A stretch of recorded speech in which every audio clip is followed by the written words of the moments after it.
দেখো আমরা হচ্ছে শতকরা সেকেন্ড চ্যাপ্টারটা করছি।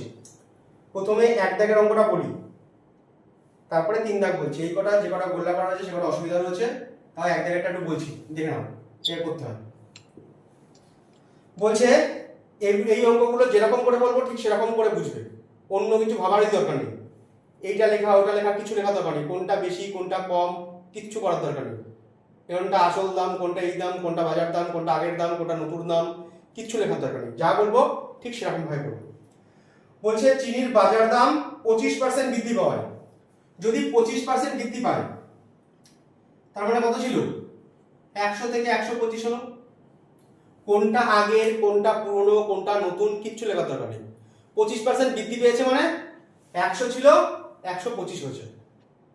এবার দেখো কি বলেছে, আমাকে ফোকাস করতে হবে লাস্ট লাইন। বলছে চিনির বরাদ্দ হ্রাস করতে হবে কত, তাহলে আমার মেন টার্গেট হচ্ছে হ্রাস।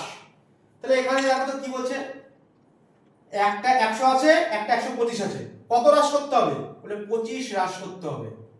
আমাকে পরীক্ষায় কোশ্চেন করবো কেমন করে, কত হ্রাস করব কার থেকে হ্রাস করব, মানে কত কমাবো কার থেকে কমাবো, কত বাড়াবো কার থেকে বাড়াবো। আমাকে চেয়েছে কি হ্রাস করতে মানে কমাতে। কত কমাবো? 25। কার থেকে কমাবো? বলে সবসময় বড়টার থেকেই কমে। 125 বলেছে 100 এ কত, কাটাকাটি করলাম 5, কাটাকাটি করলাম 20%। বুঝা গেল? তাহলে ঠিক এরকম ভাবে আমাকে ক্যালকুলেশনটা করতে হয়। তাহলে এক দাগের ক্যালকুলেশন কিভাবে করব? 1 দাগ 3 দাগ 5 দাগ 7 দাগ সব একই ভাবে চলবে। প্রথমে বলেছে বৃদ্ধি, তাই কি করব 100 থেকে 125। ঠিক আছে, এবার বলেছে কত কমাতে হবে, কত কমাবো? বলে 25 কমাবো। কত কমাবো? কার থেকে কমাবো। ইনটু 100 করলেই উত্তর পাওয়া গেল। নেক্সট দেখো 3 দাগ। আমরা কোনটা নতুন খরচ কোনটা পুরনো খরচ কিচ্ছু লিখবো না, যা বলবে শুধু ওইটুকুখানি। 3 দাগ দেখো, বলছে বাজার দাম 5% হ্রাস। 5% হ্রাস বলেছে। 5% হ্রাস মানে কি? 100 ছিল এখন 95 দেখাচ্ছে। 5% হ্রাস মানে যেটা বলবে সেটা লিখে নেবে।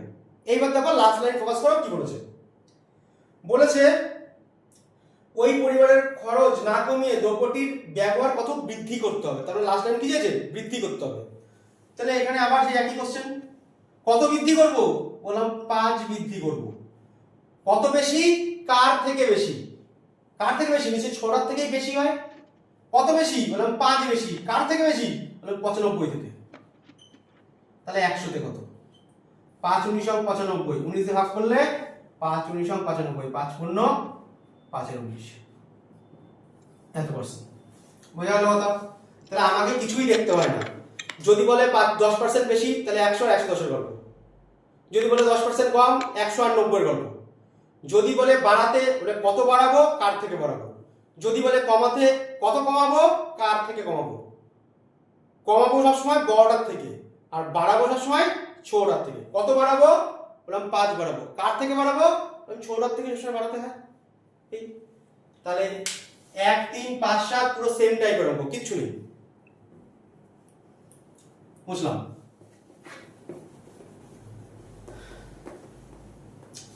তারপরে বলি মানে এই চারটে পুরো সেম টাইপের অঙ্ক, কিচ্ছু নেই। দুটো করে দিলাম, আশা করি বাকিগুলো পারবে একই রকম ভাবে। এবার দেখো নেক্সট বলি 9 দাগ। 9 কি কি বলছি শোনো, আমি পড়িয়ে দেবো যেগুলো বলেছো। 9 14 17 19 20 সব সেম টাইপের অঙ্ক। এই 9 দাগ 14 17 19 20 সব সেম টাইপের অঙ্ক। কি 9 দাগেরটাই বলি একটুখানি। কি বলেছিলাম? বলছে দৈর্ঘ্য 15 কোথায় গেল দৈর্ঘ্য না এটা 12% বাড়িয়ে 12% হ্রাস করা হলো, মোটের উপর কত হ্রাস পাবে? Same percentage increase same percentage যদি ডিক্রিজ হয়, আগের দিনও করিয়েছি প্রফিট লসেও করিয়েছি, যখন ত্রিভুজ করালাম তখনও করিয়েছি, যখন প্রফিট লস করিয়েছি তখনও করিয়েছি, যখন পার্সেন্টেজ আগের দিন বলেছিলাম তখনও বলেছিলাম। Same percent increase same percent যদি ডিক্রিজ হয় তাহলে আলটিমেটলি কি হয়? সবসময় ডিক্রিজই হয়। তাও যদি বুঝতে না পারো তাহলে এরকম করে করবে, প্রথমে 12% ইনক্রিজ তারপরে 12% হ্রাস। এবার এই দুটোকে গুণ করতে হয়, প্লাসে মাইনাসে কি হয়? বলে মাইনাস, তারপরে এই দুটোর গুণফল বাই 100। প্লাস 12 আর মাইনাস 12 কেটে যায়, তাহলে আলটিমেটলি কি হয়? সবসময় রাশি হয়। তাহলে বলেছিলাম না same percent increase same percent decrease হলে সবসময় রাশি হবে। কত হবে? তাহলে x স্কয়ার বাই 100 মানে 12 স্কয়ার 144 বাই 100 ইকুয়াল টু কত হবে? হ্রাস হবে কত? 1.44%। এই 9 দাগ 14 দাগ 17 দাগ 19 দাগ 20 দাগ সব সেম, একই অঙ্ক। লাভ মানে প্লাস আর লস মানে মাইনাস। তারপরে ওদের কি করতে হয়? যেহেতু এই দুটোকে গুণ করতে হয়, ওদের চিহ্নগুলোকেও গুণ করব। তারপরে এরকম করে বসাবো, যদি পজিটিভ আসে তাহলে হবে লাভ, যদি নেগেটিভ আসে তাহলে হবে লস। তারপরে একজন বলল 20 অসুবিধা, 20টা বলে দিচ্ছি, বাকিগুলো আশা করো পেরেছো। 14 17 19 সব সেম টাইপের হবে, প্লাস x মাইনাস x দিয়ে করতে হবে। 20টা অন্যরকম বলছি, 20টা দেখো একই নিয়ম, একটা দেখিয়ে দিলাম আর একটা এখানে দেখাই। বলছে 24% হ্রাস আবার 24% হ্রাস, মোটের উপরে কত হ্রাস? 20 দাগ। 24% হ্রাস মানে -24, আবার 24% হ্রাস মানে আবার -24। এবার এই দুটো মাইনাসের গুণফলে কি হয়? বললাম প্লাস হয়ে যায়। 24 × 24 বাই 100, দুটো -24 এ কি হয়? -48 প্লাস 24 24 576 দুগুণাকে পয়েন্ট।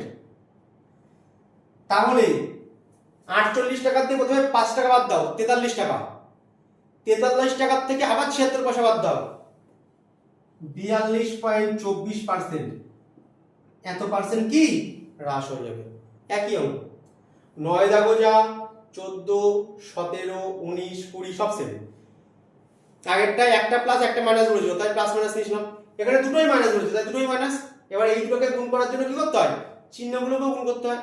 তো মাইনাস মাইনাসে প্লাস, 24 × 24 বাই 100 ক্যালকুলেশন করে যেটা বেরোবে সেটা উত্তর। যদি মাইনাস বেরোয় তাহলে নেগেটিভ, আর যদি প্লাস বেরোয় তাহলে পজিটিভ থাকবে। উত্তর হয়ে গেল। 10 দাগ আর 12 দাগ সেম অঙ্ক। 10 দাগেরটা পেরেছো বলেছো, 12 দাগেরটা বলছি। 12 দাগেরটাও সোজা বলে দিচ্ছি, একই ধরনের অঙ্ক। তবে 10 এর থেকে 12টা একটু ভালো অঙ্ক। বুঝলাম? মাইকটাকে বন্ধ করে দাও, যে মাইকটা অন রেখেছো। 10 12 একই টাইপের অঙ্ক, 12টা একটু কঠিন, 12টা বলছি। দেখো 12 দাগ কি বলেছে। বলেছে একজন ছাত্র 39% নম্বর পেয়ে 58 নম্বরের জন্য ফেল করে। তাহলে একজন পেয়েছে 39% নম্বর। যদি আর 58 অ্যাড হয়ে যেত তাহলে কি হতো? বললাম পাস হয়ে যেত। 39% নম্বর পেয়েছে আর 58 নম্বরের জন্য ফেল করেছে, তাহলে এর সঙ্গে যদি আর 58 জুড়ে যেত তাহলে কি হয়ে যেত? তাহলে পাস হয়ে যেত। এবার কি বলেছে? অপর একজন ছাত্র 55% নম্বর পেয়ে পাস নম্বর অপেক্ষা 22 বেশি পায়। তাহলে পাস নম্বর যেটা, তার সঙ্গে যদি 22 যোগ করা হয় তাহলে সেটা একটা ছেলের নম্বর হয়। আর তার জন্য পার্সেন্টেজ কত এসেছে? বলবে 55%। তার মানে কি কি বুঝলাম? যে এই 39%-এর জনের সঙ্গে যদি 58 যোগ করি তাহলে পাস হবে, আর পাস নম্বরের সঙ্গে যদি 22 যোগ করি তাহলে সেটা 55% নম্বর দেয়। ঠিক আছে, এইটুকুনি আমরা বুঝলাম, এইটুকুনি ডেটা দেওয়া রয়েছে। তাহলে আমাকে চেয়েছে কি? তবে পরীক্ষায় মোট নম্বর কত ছিল, মানে মোট কত নম্বরের পরীক্ষা হয়েছিল। এবার বলো, একটা তো একজন পেয়েছে 39 আর একজন পেয়েছে 55। তাহলে একজন 39% নম্বর পেয়েছে, একজন 55% নম্বর পেয়েছে। এদের মধ্যে পার্সেন্টেজের কত পার্থক্য এসেছে? ওরা 39 একে 40 আর 15, মানে 16% পার্থক্য এসেছে। তাহলে এই যে 16% এর থেকে এই লোক বেশি পেল, কেন পেল? বলবে এই 58 আর এই 22 বেশি পেয়েছিল বলেই তো এর নম্বরটা 55 এসছে। এটা 39, এর যা নম্বর হয় তার সঙ্গে 58 যোগ হয়েছে আরো 22 যোগ হয়েছে, তাই জন্যই তো আমার 55% নম্বরটা হয়েছে। তার মানে এদের যে পার্সেন্টেজের পার্থক্য 16, এই 16টা এসছে কিসের জন্য? বললাম এই টোটাল এইটা আর এই নম্বরটা বেশি পাওয়ার জন্য। 16%-এর পার্থক্য সৃষ্টি হয় কত নম্বরের জন্য? বললাম এই দুটোর যোগফল। 58 49 60, 60 আর 20 80, 80 নম্বরের জন্য। তাহলে 16% পার্থক্য সৃষ্টি হয়েছে কেন? 80 নম্বর বেশি পেয়েছিল তাই জন্য সৃষ্টি হয়েছে। তারপরে 16 মানেই 80, তাহলে 1 মানে কত? বললাম 1 মানে এত, তাহলে 100 মানে কি? 100 মানেই হচ্ছে পূর্ণমান কত? 516 80, উত্তর কত? বললাম 500। টোটাল মার্কস কত দাঁড়ালো? বলে 500 হয়ে গেল 12 দাগ। নেক্সট বুঝলাম। 24 দাগেরটাও দেখবে সেম 1 3 বললাম না, ওই ধরনের অঙ্ক 24 দাগেরটাও। এগুলো আয়তক্ষেত্রের অঙ্ক যখন থাকবে তার মধ্যে আসবে, যদিও শতকরার মধ্যেও এটা ঢুকে যায়, মানে একই টাইপের অঙ্ক। দেখো 24 দাগেরটাও একটু বলে দিই কি বলছে, এক লাইনের অঙ্ক। 24 দাগ কি বলছে? বলছে দৈর্ঘ্য 20% বৃদ্ধি পেয়েছে। 20% বৃদ্ধি হওয়া মানে সেই একই, এই 1 2 1 3 5 7 যেরকমের অঙ্ক ঠিক সেরকম অঙ্ক। 20% বৃদ্ধি হওয়া মানে 100 আর 120 গল্প। কে কোনটা দেখতে হবে না। লাস্ট লাইনে কি বলেছে? ক্ষেত্রফল এক অপরিবর্তিত রাখতে প্রস্থ কত কমাতে হবে। তাহলে আলটিমেটলি কি করতে হবে? কমাতে হবে। এবার এখানে দেখো কত কমাবো? 20 কমাবো। কার থেকে কমাবো? সবসময় নিশ্চয় বড়টার থেকেই কমাতে হয়, আর ছোটটার থেকে বাড়াতে হয়। কত কমাবো? 20। কার থেকে? 120 থেকে। 100 তে কত কাটলাম? 6, কাটলাম 50/3, উত্তর কত? 16.2-3%। একই অঙ্ক, কিচ্ছু নেই। 26 27 বলবো। 28 জায়গাটা ভালো করে করবে, বাড়িতে করবে, চেষ্টা করবে, ঠিক আছে? কি কনসেপ্ট আছে ভালো করে বোঝাচ্ছি। অঙ্কগুলো এক লাইনে নামানো যায়, কিন্তু কিভাবে আসছে সেটা আমাকে ফোকাস রাখতে হবে। আর পরীক্ষা একটু ঘুরিয়ে দিলেও সেই জায়গাটায় আমাকে ফোকাস রাখতে হবে। এই জন্যই 26 27টা বলা। 26 দাগ কেমন? আমার ফোকাস বিন্দু কোন জায়গায়? 26 দাগের অঙ্ক ভালো করে পড়ো। 26 দাগ কি বলেছে? বলছে একটি শ্রেণীতে শতকরা 42 জন ইংরেজি, শতকরা 36 জন অঙ্ক এবং শতকরা 15 জন উভয় বিষয় পড়ে। শতকরা কতজন ইংরেজি বা অঙ্ক পড়ে না, এটা আমাকে বের করতে বলেছে। তো এই ধরনের অঙ্কে আমি যেটা বলছি সবসময় এটা মাথায় রাখবে। সবসময় আমাকে ফোকাস বিন্দু হচ্ছে উভয় বিষয় পড়ছে না পড়ছে না। উভয় বিষয়ের জায়গাটা হচ্ছে আমাদের ফোকাস বিন্দু। উভয় বিষয় যেটা বলবে আমরা সেই জায়গাটায় ফোকাস করব। যদি বলে উভয় বিষয় পড়ছে, তাহলে আমরা সব পড়াতে কনভার্ট করব। যদি বলে উভয় বিষয় পড়ছে না, তাহলে আমরা সব নাতে কনভার্ট করব। উভয় বিষয় যেটা বলবে আমরা সবাই তাতে কনভার্ট করব। তাতে আমার কি হয়, ক্যালকুলেশন একটু ইজি রকমের লাগে। অন্যরকম ভাবেও করা যায়, এমন করা যায় না, তবে আমরা এইটাকে ফোকাস করব। এবার দেখো কি বলেছে। বলছে ইংরেজি, এটা হচ্ছে অঙ্ক, আর এটা হচ্ছে বোথ, মানে ইংরেজি অঙ্ক দুটোই।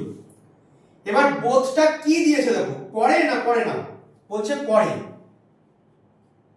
যদি বোথ পড়ে দেয় তাহলে এটাও পড়েই ক্যালকুলেশন করতে হবে, এটাও পড়ে, কতজন পড়ে সেইটা নিয়ে ক্যালকুলেশন করতে হবে। যদি বোথ বলতো পড়ে না, তাহলে এটাও পড়ে না বের করতাম, এটাও পড়ে না বের করতাম, তারপরে ক্যালকুলেট করতাম, ঠিক আছে? বোথ যেহেতু পড়ে বলেছে, আর কত পার্সেন্ট পড়ে বলছে? 15% পড়ে। 15% পড়লো। ইংরেজি কত পার্সেন্ট? বলে 42%। অঙ্ক কত পার্সেন্ট? বলে 36%। এই কজন হচ্ছে পড়ে। যদি ধরো আমাকে এখানে দিত, এরকম দিত যে 15% পড়ে না, ঠিক আছে, পড়ে না দিল, আর আমাকে এখানে বললো যে 36% পড়ে আর 42% পড়ে, তাহলে আমার টার্গেট হবে পড়ে না বের করা। তাহলে 15% পড়ে না, তাহলে 36% যদি পড়ে হয়, তাহলে পড়ে না কতজন? 64%, ঠিক আছে? 42% যদি পড়ে হয়, তাহলে পড়ে না কতজন? 58%। তাহলে এখানে 58 লিখতে হতো, আর এখানটায় আমাকে 64 লিখতে হতো।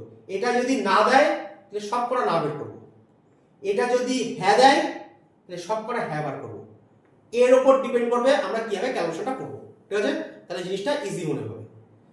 তাহলে পরীক্ষায় তোমাকে এরকমও দিতে পারে, এটা পরে না বললো সাথে এই দুটো বললো পরে পরে, তাহলে কিন্তু গন্ডগোল হয়ে যাবে, ক্যালকুলেশন মেলাতে পারবো না। এটা যদি পরে না হয় তাহলে এটাও না বার করবো, এটা যদি দুটো পরে হয় তাহলে এটাও পরে বার করবো, ঠিক আছে? এই দুটোকে আশা করবো ক্লিয়ার হয়েছে। তাহলে বোধের উপরে নির্ভর করবে আমরা কি হিসাবে ক্যালকুলেট করবো। এটা পরে দিয়েছে আর এই দুটো পরে দিয়েছে, তাহলে চেঞ্জের কোনো ব্যাপারই নেই। তা একটা জিনিস বলো, এই যে বোধ 15% পরে, এটা কি মঙ্গল গ্রহ থেকে এসছে? বলবে না। মানে যারা দুটো বিষয়ই পড়ে, অঙ্কও পড়ে ইংলিশও পড়ে, ধরো আমাদের কোচিংয়ে অঙ্কও পড়ছে ইংলিশও পড়ছে, দুটো বিষয় পড়ছে, তারা কি? তারা তো ব্যাচেরই সদস্য, আলাদা কথা তো সদস্য না, বলবে না। তার মানে 15%টা এর মধ্যেও লুকিয়ে আছে, এই 15%টা এর মধ্যেও লুকিয়ে আছে। মানে এর মধ্যে এমন 15 জন আছে যারা দুটোই পড়ে, এর মধ্যেও এমন 15 জন আছে যারা দুটো পড়ে, ঠিক আছে? তাই জন্যই তো মোটের উপরে 15% এসছে। তাহলে আমরা কি করব, এই 15টা এর থেকে বাদ দিয়ে দেবো। কেন বাদ দেবো এক্ষুনি বলছি। তাহলে এই 42-এর থেকে যদি 15 বাদ দিই তাহলে কত পাই? বলবে 27%। 27% এমন পেলাম যারা শুধুমাত্র ইংরেজি পড়ে, শুধুমাত্র ইংরেজি, আর কিছু পড়ে না। কারণ এই 15% এর মধ্যে ঢুকে আছে আর এই 15% এর মধ্যে ঢুকে আছে। যদি বলে শুধুমাত্র ইংরেজি পড়ে কতজন, এরা ইংরেজি পড়ে, তোমাকে লেখা আছে এরা ইংরেজি পড়ে। পরীক্ষায় তোমাকে জানতে হলো শুধুমাত্র ইংরেজি পড়ে কতজন। তোমাকে পরীক্ষায় যদি ঘোরাতে হয় না, এরকম কোশ্চেন করতে পারে, হয়তো তোমাকে না চেয়েছে, তোমাকে এরাও বলতে পারতো শুধুমাত্র ইংরেজি কত পার্সেন্ট পড়ে বা কতজন ছেলে পড়ে, বা শুধুমাত্র অঙ্ক কতজন পড়ে, সেরকম কোশ্চেন চাইতে পারতো। বা এটাও বলতে পারতো শুধুমাত্র ইংরেজি এবং শুধুমাত্র অঙ্কের যে লোক আছে তার সংখ্যা কত বা তাদের বিয়োগফল কত, এরকমও জানতে চাইতো। যদি আমি কনসেপ্ট না জানি তখন কিন্তু নামাতে পারবো না। তাহলে এই 15 তো এর মধ্যেও রয়েছে, যদি এই 15 বাদ দিয়ে দিই তাহলে এমন জিনিসটা পাবো, পেলাম কত? 27%। এই 27% করলো যারা শুধুমাত্র ইংরেজি পড়ে, আর এরা ইংরেজি পড়ে, বাকিও পড়তে পারে কিছু, কিন্তু শুধুমাত্র ইংরেজি কার পড়ে কারা? 27%। তাহলে এখান থেকেও কি করবো? এখান থেকেও বিয়োগ করবো। 36-এর থেকে 15 বাদ দিলে কত থাকে? বলবে 21% থাকে। তাহলে 21% কি পেলাম? বলছে এমন লোক যারা শুধুমাত্র অঙ্ক পড়ে, যারা শুধুমাত্র অঙ্কই করে, এর মধ্যে আর কোনো ভেজাল নেই, শুধু অঙ্ক বিষয়টাই পড়তে আসে। তাহলে শুধুমাত্র অঙ্ক পেলাম, শুধুমাত্র ইংলিশ পেলাম, সব সেপারেট করে দিলাম। আর কি পেলাম? যারা দুটোই পড়তে আসে তারা কত? বললাম 15%। এইবার করতে হয় আমাদের যোগ, কিন্তু অঙ্কের ক্ষেত্রে এরকম করবো না, অঙ্কের ক্ষেত্রে আরো সোজা হবে, ঠিক আছে? এটা বলছে একটু বড় করে, কিন্তু যখন অঙ্ক করবো তখন দেখবে সোজা হয়ে গেছে। তাহলে কি করতে হয়? শুধুমাত্র ইংলিশ পড়ে এতজন, শুধুমাত্র অঙ্ক পড়ে এতজন, আর দুটোই পড়তে আসে এতজন। তাহলে আলটিমেটলি মোট পড়তে আসে কতজন? বললাম যোগ করতে হবে। 20 আর 20 40, 50, 50, 58 আর 5 63। তাহলে 63% এমন লোক আছে যারা পড়তে আসে। কি পড়তে আসে? সবকিছু, মানে পড়তেই আসে, সেটা ইংলিশ বলো, অঙ্ক বলো বা বোধ বলো। তাহলে পড়া কথাটার সঙ্গে যুক্ত লোক কতজন? 63% লোক। তাহলে মোট সংখ্যা কতজন? বলে 100%। তাহলে পরে বাকি যা থাকবে সেগুলো কি হবে? বললাম পরে না কতজন। তাহলে পরে না সেটা কতজন? বলবে 100 - 63 ইজ ইকুয়াল টু 37% জন হচ্ছে পরে না। তাহলে আলটিমেটলি কি বলেছি একবার বলে নিই, তারপরে শর্টে বলছি কি হবে আমরা নামাতে পারবো। কারণ আমাকে পরীক্ষায় অন্যরকম ভাবে কোশ্চেন চাইতে পারে, যেগুলো মিসলিনিয়াসের প্র্যাকটিস সেটে দিয়েছে এরকম ধরনের, যে শুধুমাত্র ইংরেজি পড়ে কতজন। তাই সেটা যদি এখানে 15 বাদ দিতে হবে, যদি না বুঝতে পারি তাহলে কিন্তু অঙ্ক করতে পারবো না। যদি আরো বাড়াতে চাই কি করবে? শুধুমাত্র ইংরেজি পড়ে আর শুধুমাত্র অঙ্ক পড়ে তাদের লোকের সংখ্যা কত, যদি মোট লোক এত হয় তাহলে কি করবো? শুধুমাত্র পরে হচ্ছে 27, শুধুমাত্র পরে হচ্ছে 21, তাদের মোট সংখ্যা হচ্ছে এত, যোগ করে নেবো। তাহলে বলবো 100 মানে এত, তো এত মানে কত, এরকম ভাবে ক্যালকুলেশন করতে হবে। যদি না জানি তাহলে কিন্তু আমরা লজিকটা বুঝতে পারবো না। তাহলে কি বললাম আরেকবার বলি। বোথ যদি পড়ে তাহলে সবকটাই পরে বের করবো, বোথ যদি পরে না হয় তাহলে না বের করবো। যেহেতু এখানেও পড়ে এখানেও পড়ে এখানেও পড়ে দিয়েছে, কোনো অসুবিধা নেই।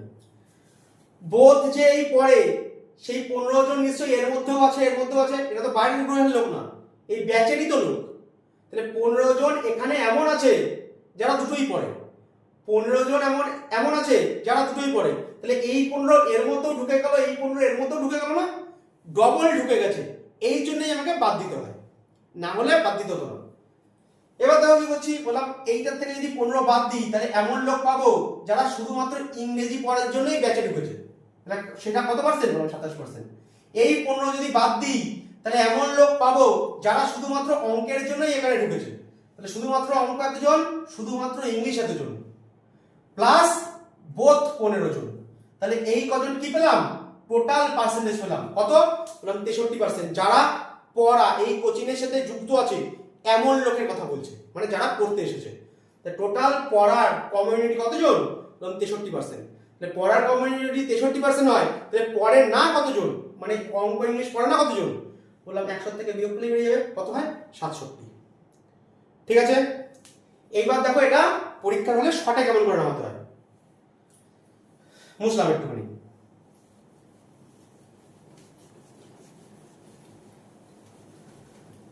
এই জায়গাটা একটুখানি রাখলাম কেন, তাহলে বুঝতে পারবে। বললাম এখান থেকে যে ভ্যালু পাবো, এখান থেকে যে ভ্যালু পাবো তার সাথেই তো এই 15টা যোগ করতে হয়, তাই না? তা প্লাস 15 এর সঙ্গে এই একটা 15 কেটে যায় না? আলটিমেটলি কি হয়, এই যে দুটো ছিল এই দুটোর যোগফল থেকে একটা 15 বাদ দিলেই আমরা উত্তর পাই যে কত পার্সেন্ট হয়। তার মানে এই দুটোর থেকে যে কোনো একটা থেকে 15 বাদ দিয়ে নাও, দিয়ে বাকিটা যোগ করে দাও। তাহলে এইটার থেকে যদি একবার 15, মানে কি এই দুটোর যোগফলের থেকে একবার 15 বাদ দিতে হবে, কারণ এর মধ্যে দুবার 15 যুক্ত হয়ে রয়েছে, এখানে একটা 15 এখানে একটা 15 যুক্ত আছে, তারপরে একটা 15 যুক্ত করব। এইটা হচ্ছে নিয়ম। তাহলে কি করব, বললাম এই 15 আর এই 15 থেকে যে কোনো জায়গা থেকে একটা কেটে দাও, আর একটার সঙ্গে বিয়োগ করো, যেটা পড়ে থাকে তার যোগফলই উত্তর। তাহলে এইটার থেকে যদি 15 বাদ দিয়ে দিই কত থাকে? বললাম 21, আর এই দিকে থাকলো 42। মোট কত পার্সেন্ট যুক্ত? বলে 63% যুক্ত। তাহলে যুক্ত না কতজন? বলে 37%। হয়ে গেল।